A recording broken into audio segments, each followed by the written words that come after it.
I swear to God. I'm so over those stupid ass auto darkening welding helmets. Nobody makes a good one.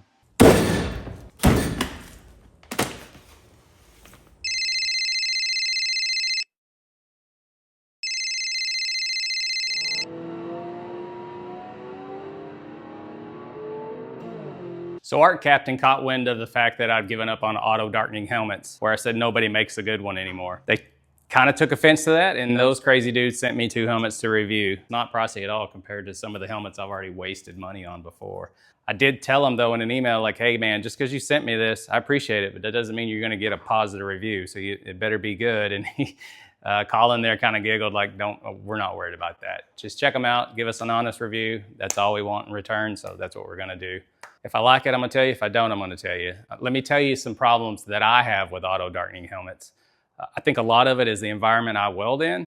But that being said, I find it hard to believe somebody doesn't make one that would fit me. The problems I get into are helmets auto dim when they shouldn't. They don't come off auto dim when they should. No matter how I adjust the sensitivity, no matter how many times I put batteries in it, no matter how much I adjust the shade, they just don't work for me. Let's see if these two will, or if at least one of them. I don't know what else to tell you. I've never done anything like this, and honestly, I'm shocked somebody would send us something. Let's check it out together. These unboxed. Replacement shield, this one has a bag, nice. Batteries, got some stickers, that's always cool. Cool little graphics, I guess. You into that? Oh, nice. That's actually pretty slick. Not really a graphics guy, but whatever. Okay, so first impressions, they look like every other auto dimming helmet I've ever bought. I do like the headband. This seems like it's a little more well thought out. Instead of just the single strap, that's kind of cool that it'll hold on to your melon, because I have a big melon. Decent sized screen. It's got some nice graphics on it if you're into that. I'm not really a graphics guy. I kind of like black better, but I'm gonna be honest with you. If either one of these work, it could be purple with a unicorn horn on the top of it. I wouldn't care. Looks like we got all the typical settings: shade, delay, and then sensitivity. You've got a grind setting, a cut setting, and a weld setting. Let's check out the other one. This actually has peripheral view. So it's got the screen that glows. This shield goes all the way around, and you've got the grind, cut, and weld setting and the shade on one side, your sensitivity and your delay on another side. I almost think that would be better. Like on these helmets, the older helmets, even that style from ArcCaptain, on these ones that everything is one, you're always fumbling with what it is. If I've got 2 here and I'm in the middle of something, there's a good chance I'll get to where I realize, you know, this top dial on the left is sensitivity, this is delay, or vice versa. So I kind of already like that better. And being able to see out the side, I don't know if it, you know, and I'm sure people that weld in short quarters like I do, especially under this shortened lift, that might be a game changer. I'm actually excited about this one.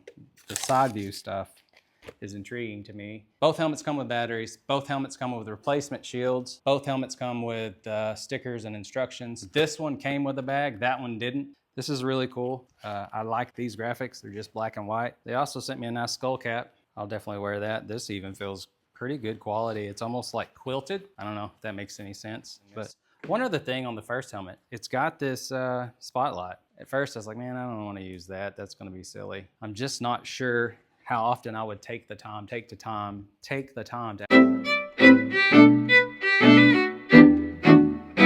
actually plug this in and recharge it. It would be handy for under the lift. Maybe since I get to keep both of these, I'll use these for under the lift and that one for general welding. So let's gear up. I'll try to find something to weld and we can give these things a shot.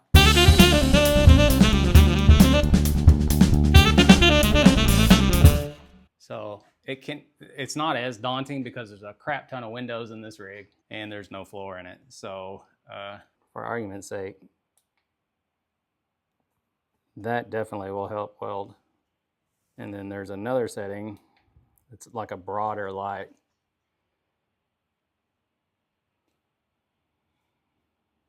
That would be actually pretty handy.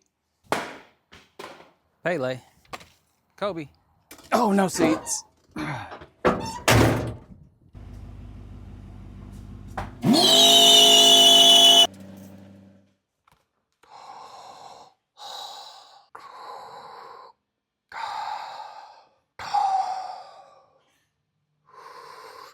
So there's always something we can weld on this. I think what I'm gonna do is I'm gonna do a cut with the ground setting in the helmets, get an idea for how that works, and then I'll weld. I think I'll cut these tacks, seam that, push that in, and try to spot it back together. Let's do it. Get my dad pad. Let's see how good this works.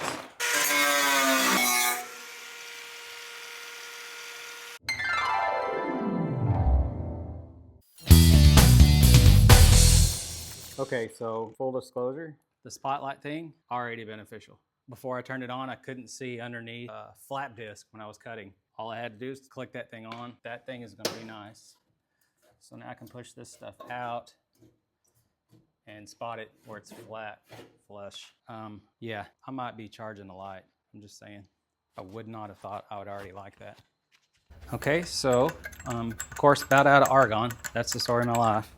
We're gonna get as much done as we can. Hopefully it's enough to test both helmets. It's in between 711 and 812 on the shade. Or delay, I typically run around 5 or 6, whatever that is. Typically that's half. Sensitivity, I usually run around 3. Let me know if those aren't decent metrics, and maybe that's part of my problem with helmets like this. I don't know where to set them, but that's where I'm setting this one. Just because I know that's where the other ones in the past have given me issues with blah, blah, blah. All right, already a good sign. I can see what I'm doing. Dimmed perfectly. Zero hesitation on the delay. I mean, I still can't weld, but not the helmet's fault.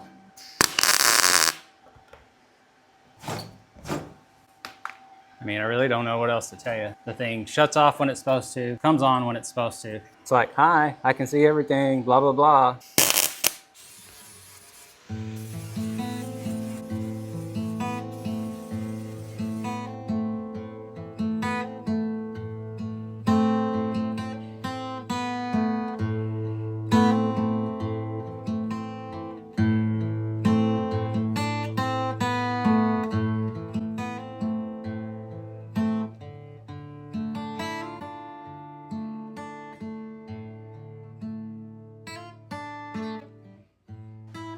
The lighting in here is absolutely not affecting this at all.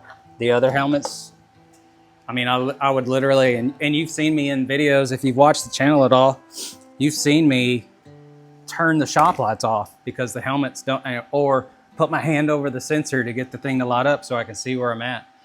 That's literally how bad they are. I've gotten to where I've learned how to weld with the bad ones. I forgot how good it is to have a good one. Very good helmet, and there's a good chance I'm on board with the spotlight. Not so much for welding. Well, maybe for welding under there, but for grinding and cutting, especially, yeah. And this apparently just comes out of that clip. See, it's not like you can take it off and charge it and still use the helmet is my point. I think the delay is it's a little, let's see. It's staying on a little too long, so I don't know. There's some adjustments to be made, but really good, clean helmet, man. Good field of vision. Of course, it is brand new, and I'm comparing it to ones I've dealt with. I've literally thrown away 2 in this last episode. 2 different brands, just horrible, done with them. But I've never had one function that well in this environment with these lights.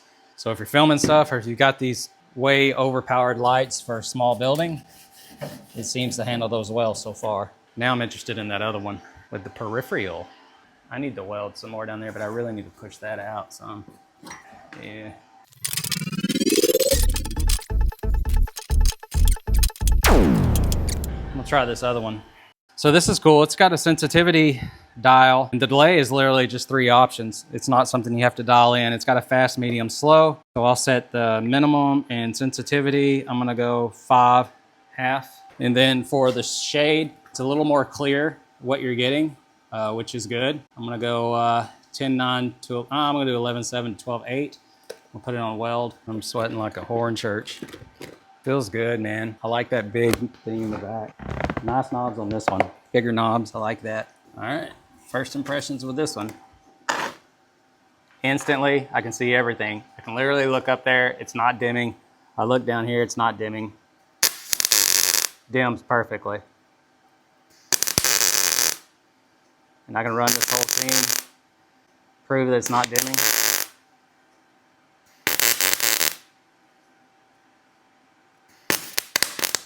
Still can't weld.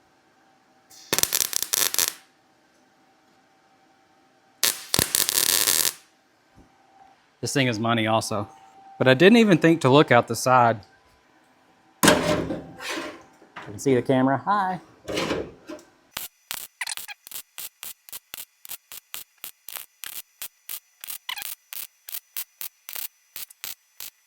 can stare at the light. I can count 1, 2, 3, 4, 5, 6.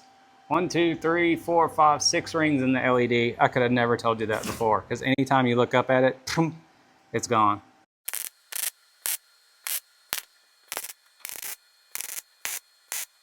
All right.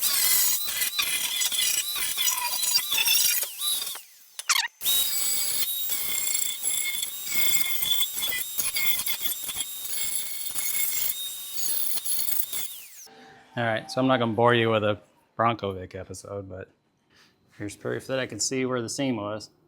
It's just stitch welded, but I can't, I'm not a welder. Okay, if you're interested in either one of these helmets or a different model, click on the link below and enter promo code welding001 for an additional 5% off your purchase.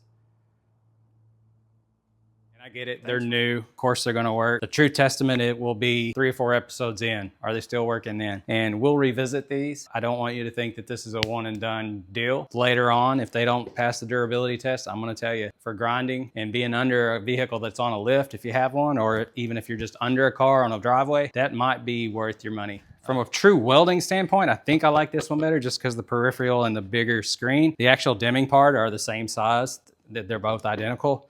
I do like being able to see out of my side though, especially when I have knucklehead friends over helping me, always throwing firecrackers or something behind you. It's good to see them when they think you can't. I'll get fired. I've done 2 instances where I've had to battle these type of helmets, and so far it's more than perfect. So these are decent helmets, both of them. I'm sure the other ones are nice if they're anything similar to these. Thanks for watching. Tune into the channel. Maybe we'll see some more ArcCaptain stuff. Maybe we won't. Regardless, we've got the wagon build going. The Bronco Vic is always constantly being changed. We will be at Classic Truck Nationals at the end of August in Gainesville, Texas. Actually be at the Texoma F100 Roundup booth there at the Classic Truck Nationals with Alan Davis and his gang. So come by and see all of us. And then in the Bronco Vic, in Mary Jane, Carrie's truck will be there. If we can drag something else up there, I will. Come say hello. Yeah. Awesome. Thanks, guys. Thanks for watching, and we'll see you later.